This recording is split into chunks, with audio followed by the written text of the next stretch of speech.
Hello students, জ্ঞানজ্যোতি coaching সেন্টারের পক্ষ থেকে তোমাদের সকলকে জানাই আরও একবার স্বাগত।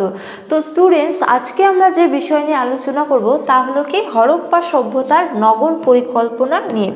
তো চলো দেরি না করে আমরা আজকে আলোচনা শুরু করি। তো দেখো, প্রথমে বলা যায় যে হরপ্পা সভ্যতা ছিল নগর কেন্দ্রিক সভ্যতা, ঠিক আছে। অর্থাৎ হরপ্পা সভ্যতার যে মানুষেরা ছিল তারা মূলত নাগরিক জীবনযাপন করতো বলে জানা যায়। তো হরপ্পা সভ্যতা ছিল কি নগর কেন্দ্রিক। এছাড়া বলা যায় যে উৎখননের ফলে হরপ্পা, মহেঞ্জোদারো, রূপার, কালীবঙ্গাল, লোথাল এবং ধোলাভিরা সকল স্থানেই নগরের ধ্বংসাবশেষ দেখা যায়। তো এই নগরগুলির গঠন রীতি ছিল প্রায় একই রকম, নগর পরিকল্পনা ছিল অনেকটা দাবার বোর্ডের মতো, ঠিক আছে। তো বলা যায় যে উৎখননের ফলে, ঠিক আছে, যে ধ্বংসাবশেষ পাওয়া যায় সেই ধ্বংসাবশেষ দেখেই মূলত হরপ্পা সভ্যতার যে নগর পরিকল্পনা তা মূলত জানা যায়। এবং কি জানা যায় যে সমগ্র হরপ্পা সভ্যতার যে নগর পরিকল্পনা ছিল বা রাস্তাঘাট বলো, ঘরবাড়ি বলো, সবগুলি একই ধরনেরই ছিল সমগ্র সভ্যতাতেই। এবং এই যে নগর পরিকল্পনা হরপ্পা সভ্যতার, এটা অনেকটা দেখতে কেমন ছিল, অনেকটা দেখতে ছিল দাবার বোর্ডের মতো। তো চলো এবার আমরা একে একে হরপ্পা সভ্যতার নগর পরিকল্পনা অর্থাৎ তার যে রাস্তাঘাট, ঘরবাড়ি রয়েছে সেগুলি নিয়ে আলোচনা করব। তো প্রথমে রয়েছে কি রাস্তাঘাট নিয়ে। তো রাস্তাঘাট সম্পর্কে বলা যায় যে মহেঞ্জোদারো, হরপ্পা, লোথাল, কালীবঙ্গানে দেখা যায় যে রাস্তাগুলি ছিল সোজা, উত্তর থেকে দক্ষিণে এবং কি পূর্ব থেকে পশ্চিমে বিস্তৃত। তো একদিকের রাস্তার সঙ্গে অন্য দিকের রাস্তা সমকোণে সংযুক্ত ছিল, ঠিক আছে। তো বলা যায় যে মহেঞ্জোদারো, হরপ্পা, লোথাল, তারপরে কালীবঙ্গান থেকে যে রাস্তাগুলি জানা যায় আর কি, সেই রাস্তাগুলি কি ধরনের ছিল, রাস্তাগুলি ছিল একেবারে সোজা, অর্থাৎ স্ট্রেট, কোনো বাঁকা টারা নেই, ঠিক আছে, একেবারে সোজা। তো এই রাস্তাগুলি কেমন ছিল দেখতে, রাস্তাগুলি একবারে সোজা ছিল, অর্থাৎ কি উত্তর থেকে দক্ষিণে, পূর্ব থেকে পশ্চিমে, ঠিক আছে। রাস্তাগুলিতে কোনো ধরনের কোনো বাঁকা ছিল না, একেবারে সোজাসুজি রাস্তাগুলি ছিল। তো এই রাস্তাগুলির সম্পর্কে বলা যায় যে একদিকের রাস্তা অন্য দিকের রাস্তার সঙ্গে সমকোণে সংযুক্ত ছিল। তো বড় রাস্তার পাশ থেকে গলিগুলি বের হয়ে যেত এবং কি বড় রাস্তাগুলি 9 থেকে 34 ফুট চওড়া ছিল এবং গাড়ি চলাচলের উপযোগী ছিল। গলিগুলিতে পানীয় জলের কূপ খোঁড়া হতো এবং বড় রাস্তায় ল্যাম্প পোস্ট বা রাস্তার বাতি থাকতো। তো এছাড়া রাস্তার মধ্যে কি দেখা যায়, রাস্তার মধ্যে দেখা যায় যে বড় বড় যে রাস্তাগুলি ছিল সেই বড় বড় রাস্তাগুলি থেকে মূলত ছোট ছোট গলি বের হয়ে যেত, ছোট ছোট রাস্তা। এবং যে বড় রাস্তাগুলি, সেই বড় রাস্তাগুলি আকারে ছিল 9 থেকে 34 ফুট চওড়া, ঠিক আছে। এছাড়া বলা যায় যে গলিগুলি বা ছোট রাস্তাগুলি, সেখানে কি থাকতো, সেখানে পানীয় জলের কূপ খোঁড়া হতো, ঠিক আছে। এবং বড় রাস্তাগুলিতে ল্যাম্প পোস্ট বা রাস্তার যে বাতি বা আলো থাকে না, তার ব্যবস্থা ছিল, ঠিক আছে। তো এই গেল হরপ্পা সভ্যতার রাস্তা সম্পর্কে। এবারে আলোচনা করব হরপ্পা সভ্যতার ঘরবাড়ি কেমন ছিল বা গৃহ নির্মাণ যে পদ্ধতি তা নিয়ে, ঠিক আছে। তো বলা হয় যে রাস্তার ওপর সারিবদ্ধভাবে গৃহগুলি তৈরি হতো, গলিতেও গৃহ নির্মাণ করা হতো, রাস্তার অবরোধ করে গৃহ নির্মাণ করা হতো না, ঠিক আছে।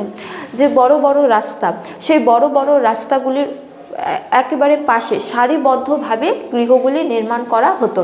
তারপরে যে ছোট ছোট রাস্তা, সেই ছোট ছোট রাস্তার পাশেও কিন্তু ঘরবাড়ি নির্মাণ করা হতো, ঠিক আছে।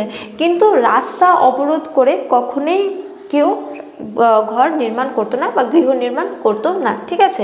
এবং এই যে ঘরগুলি রয়েছে সেগুলি মূলত কি দিয়ে তৈরি করা হতো, সেগুলি মূলত পোড়া ইট দিয়ে তৈরি করা হতো।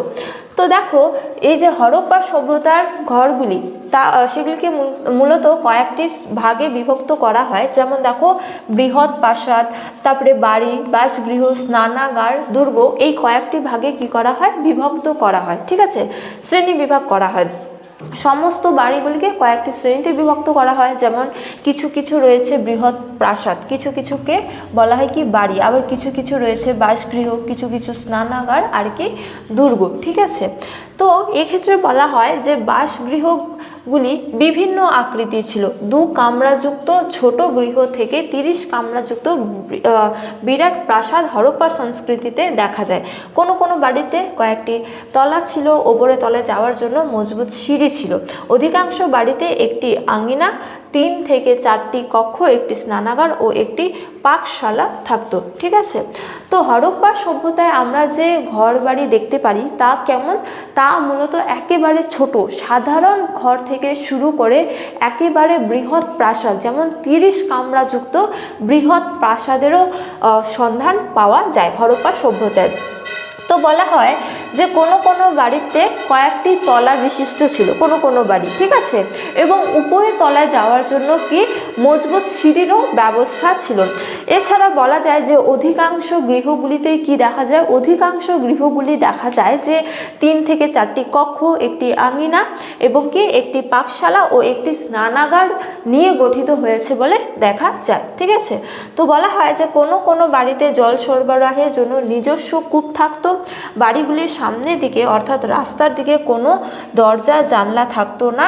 বাড়িতে ব্যবহৃত ইটগুলি বেশ বড় আকারের ও একই মাপের ছিল। তো হরপ্পা সভ্যতার যে বাড়িগুলি, সেই বাড়িগুলি যে তৈরি হতো যে ইট দিয়ে, সেই ইটগুলি আকারে বড় বড় ছিল এবং সমস্ত ইটগুলি একই মাপের ছিল বলে জানা যায়। এবং কোনো কোনো বাড়িতে দেখা যায় যে পানীয় জল সরবরাহের জন্য নিজস্ব কূপ রয়েছে। তো এই গেল হরপ্পা সভ্যতার গৃহ নির্মাণ পদ্ধতি নিয়ে। তো এবারে আমরা আলোচনা করব দুর্গ নিয়ে। ঠিক আছে, তো বলা হয়েছে যে হরপ্পা ও মহেঞ্জোদারো পশ্চিমে অর্থাৎ পশ্চিমের একটি অংশ ছিল উঁচু। নগরের এই উঁচু এলাকা সিটাডেল নামে পরিচিত। তো হরপ্পা এবং মহেঞ্জোদারো যে রয়েছে তার পশ্চিম দিকের একটি অংশ ছিল উঁচু। সেই উঁচু অংশকে কি বলা হয়, সেই উঁচু অংশকে সিটাডেল বলা হয়। তো এই সিটাডেলগুলি ছিল আয়তাকার এবং কি প্রাকার দিয়ে ঘেরা, এবং এই উঁচু এলাকায় নগরের দুর্গ থাকতো। সম্ভবত এই দুর্গে শাসক শ্রেণীর লোকেরা থাকতো। ঠিক আছে, তো হরপ্পা সভ্যতার পশ্চিমের যে উঁচু অংশ, সেই উঁচু অংশকে কি বলা হতো, সিটাডেল।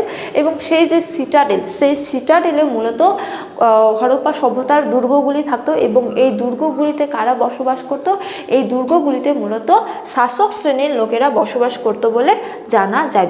তো হরপ্পার দুর্গে বাইরের দেওয়াল ছিল 13 মিটার চওড়া এবং এই দেওয়াল ছিল কাঁচা ইটের তৈরি। ঠিক আছে, তো এই যে দুর্গ ছিল হরপ্পা সভ্যতার পশ্চিম দিকে, এই দুর্গগুলি মূলত বেশ মজবুত প্রাকার দিয়ে ঘেরা ছিল এবং সেই যে প্রাকার ছিল তা কিন্তু 13 মিটার চওড়া ছিল। তো এই দেওয়াল ছিল কি দিয়ে তৈরি, কাঁচা ইট দিয়ে তৈরি এবং দেওয়ালের কোণে কোণে গম্বুজ বা বুরুজ ছিল। প্রাচীরের ওপর মাঝে মাঝে বুরুজ স্থাপন করা ছিল। তো এই গেল হরপ্পা সভ্যতার দুর্গ নিয়ে বা সিটাডেল কি তা নিয়ে। এরপরে আমরা আলোচনা করব শস্যাগার। তো হরপ্পা সভ্যতায় কিন্তু একটি অন্যতম বৈশিষ্ট্য হলো কি, হরপ্পা সভ্যতায় যে শস্যাগারের সন্ধান পাওয়া গেছে তা। তো দেখো বলা হয়েছে যে হরপ্পার দুর্গের সংলগ্ন একটি শস্যাগার আবিষ্কৃত হয়েছে। এই শস্যাগারটি লম্বায় 169 ফুট এবং চওড়ায় 135 ফুট। ঠিক আছে, তো হরপ্পা সভ্যতায় মূলত একটি শস্যাগার আবিষ্কৃত হয়েছে যা মূলত লম্বায় 169 ফুট এবং চওড়ায় তা 135 ফুট। তো বলা হয়েছে যে বন্যার হাত থেকে রক্ষা পাওয়ার জন্য শস্যাগারটি পোড়া মাটির উঁচু ভিতের উপর তৈরি করা হয়েছিল এবং এতে কয়েকটি কক্ষ ছিল। ঠিক আছে, তোমরা এই যে শস্যাগারের ছবি দেখতে পাচ্ছ, এটা হরপ্পা সভ্যতায় আবিষ্কৃত হয়েছে এবং এই শস্যাগারটি মূলত বন্যার হাত থেকে রক্ষা পাওয়ার জন্য পোড়া মাটির উঁচু ভিতের উপর তৈরি করা হয়েছিল এবং এই শস্যাগারে কিন্তু পাশে বেশ কয়েকটি কক্ষ ছিল এবং পাশে উঁচু বাঁধানো চাতাল ছিল। এখানে শ্রমিক শ্রেণীরা শস্য ঝাড়াই মাড়াই করত। যে উঁচু বাঁধানো চাতাল ছিল এখানে শ্রমিক শ্রেণীরা কি করত, শস্য ঝাড়াই মাড়াই করত এবং শস্যাগারের পাশেই ছিল 2 কামরাযুক্ত শ্রমিকদের আবাসের কেন্দ্র। ঠিক আছে, শ্রমিকদের বসবাসের জন্য কিন্তু এই শস্যাগারের পাশে ব্যবস্থা ছিল। তো অধ্যাপক বাসাম এই শস্যাগারটিকে রাষ্ট্রীয় ব্যাংকের সঙ্গে তুলনা করেছেন। ঠিক আছে, অধ্যাপক বাসাম যিনি রয়েছেন তিনি এই শস্যাগারটিকে কিসের সঙ্গে তুলনা করেছেন, তিনি রাষ্ট্রীয় ব্যাংকের সঙ্গে তুলনা করেছেন। তো হরপ্পার মতো মহেঞ্জোদারোতেও 85 এবং ফুটের একটি শস্যাগার পাওয়া গেছে, যদিও অনেকে এটিকে সভাগৃহ বলে মনে করেছেন। ঠিক আছে, তো এই শস্যাগার সম্পর্কে জানা গেল যে হরপ্পায় একটি শস্যাগারও আবিষ্কৃত হয়েছে। তো এবারে আমরা আলোচনা করব স্নানাগার নিয়ে। ঠিক আছে, তো বলা হয়েছে যে মহেঞ্জোদারোতে দুর্গের কাছাকাছি একটি স্নানাগার আবিষ্কৃত হয়েছে। এই স্নানাগারের বাইরের দিকের মাপ ছিল 180 × 108 ফুট এবং স্নান করার জলধারাটির মাপ ছিল 39 থেকে 23 ফুট। এর গভীরতা ছিল কি 8 ফুট। তোমরা এই যে ছবিটি দেখতে পাচ্ছ, এটা হলো মহেঞ্জোদারোর স্নানাগার। তো এই স্নানাগারের সন্ধান কিন্তু পাওয়া গেছে খোদাই করার সময়, এবং এই স্নানাগার সম্পর্কে বলা হয়েছে যে স্নানাগারটির যে মাপ ছিল তা ছিল 180 × 108 ফুট। হ্যাঁ, এবং এর জলধারা, যে জল থাকে এখানে, সেই জলধারার মাপ ছিল 40 × 23 ফুট এবং এর যে গভীরতা তার মাপ ছিল কিন্তু 8 ফুট। তো জলধারাটিতে জল ঢোকার এবং বের করবার ব্যবস্থা ছিল। যেহেতু এটা স্নানাগার, এখানে জল থাকবে, কিন্তু সেই জল ঢোকাবার এবং বের করার কিন্তু ব্যবস্থা ছিল তখনকার দিনের স্নানাগারে। দেখো, এবং বলা হয়েছে যে এর এক পাশে বসবার জন্য মঞ্চ ছিল, জলধারার অন্য 3 পাশে বারান্দা ছিল এবং তার পাশে ছোট ছোট ঘর ছিল। ঠিক আছে, অর্থাৎ জলধারার এক পাশে মঞ্চ ছিল বসবার জন্য এবং অন্যদিকে কিন্তু অন্য 3 সাইডে বারান্দা ছিল। ঠিক আছে, এবং বলা হয়েছে যে তার পাশে ছোট ছোট ঘর ছিল। তো মার্টিমার হুইলারের মতে এই স্নানাগারটি একটি ধর্মীয় উদ্দেশ্যে নির্মিত হয়েছিল বলে তিনি মনে করেন। তো মার্টিমার হুইলার এই স্নানাগার সম্পর্কে বলেছেন যে এই স্নানাগারটি মূলত ধর্মীয় উদ্দেশ্যে ব্যবহৃত হতো বলে তিনি মন্তব্য করেছেন। তো এরপর আমরা আলোচনা করব প্রয় প্রণালী ব্যবস্থা নিয়ে। তো হরপ্পা সভ্যতার একটি অন্যতম গুরুত্বপূর্ণ বৈশিষ্ট্যই হলো কি হরপ্পা সভ্যতার উন্নত ধরনের প্রয় প্রণালী ব্যবস্থা। ঠিক আছে, তো দেখো বলা হয়েছে যে হরপ্পার নগরগুলির বাসগৃহের জল নিকাশি ব্যবস্থা ছিল খুবই উন্নত। প্রতি বাড়ি জল বের হওয়ার জন্য পোড়া মাটির ইটের তৈরি নালী ছিল এবং এই নালী পথে জল নির্গত হয়ে রাস্তার পয় প্রণালীতে পড়তো। রাস্তার পাশে গর্ত করে নর্দমা তৈরি করা হতো। এই নর্দমার পাথরের ঢাকনা দ্বারা চাপা দেওয়া থাকতো। কোথাও ইটের তৈরি আবর্জনা ফেলার চৌকা বা চৌবাচ্চাও ছিল এবং চৌবাচ্চা ও নালীগুলির নিয়মিত পরিষ্কারের কিছু চিহ্নও পাওয়া গেছে এবং সিন্ধু নগরগুলির মতো পয় প্রণালী ব্যবস্থা প্রাচ্য দেশে আর ছিল না। তো হরপ্পা সভ্যতার প্রয় প্রণালী ব্যবস্থা সম্পর্কে বলা যায় যে প্রতিটি ঘর থেকে নোংরা জল বেরানোর জন্য ছোট ছোট কি ছিল, জল নিকাশি ব্যবস্থা ছিল বা ছোট ছোট নালী ছিল। সেই ছোট ছোট নালী দিয়ে যে নোংরা জল বা আবর্জনা বলো তা কিন্তু রাস্তার বড় প্রয় প্রণালীতে পড়তো। এবং সেই বড় পয় প্রণালী হয়ে সেই নোংরাগুলি আবার রাস্তার পাশে গর্ততে গিয়ে পড়তো। সেই গর্তকে মূলত নর্দমা বলা হয় এবং এই নর্দমা সব সময় কিন্তু পাথরের ঢাকনা দ্বারা ঢাকা থাকতো। ঠিক আছে, এছাড়াও আবর্জনা ফেলার জন্য চৌবাচ্চাও ছিল। সেই চৌবাচ্চাও কিন্তু ঢাকনা বা পাথরের ঢাকনা দ্বারা ঢাকা থাকতো এবং এগুলিকে পরিষ্কারের ব্যবস্থাও ছিল বলে জানা যায়। তো এই যে এত সুন্দর পয় প্রণালী ব্যবস্থায় এই ধরনের পয় প্রণালী ব্যবস্থা কিন্তু প্রাচ্য দেশে আর কোথাও দেখা যায় না। তো এই গেল হরপ্পা সভ্যতার নগর পরিকল্পনা নিয়ে সামান্য কিছু বিষয়। তো আজকের আলোচনা এতটাই। তো ক্লাসটি শেষ করার পূর্বে তোমাদের বলে রাখি, তোমরা স্ক্রিনে দুটো নম্বর দেখতে পাচ্ছ, তা হলো 6295916282 এবং 7076398606। তো তোমরা যারা চাইছো তোমরা আমাদের সাথে এই সেমিস্টারে অনলাইনে যুক্ত হবে, তারা কিন্তু এই দুটো নম্বরের মধ্যে যে কোনো একটিতে যোগাযোগ করে আমাদের সাথে যুক্ত হতে পারো। তো আজকের ক্লাস এতটাই থাক, তোমাদের সাথে দেখা হবে পরবর্তী ক্লাসে। ততক্ষণ ভালো থাকো, সুস্থ থাকো। Thank you.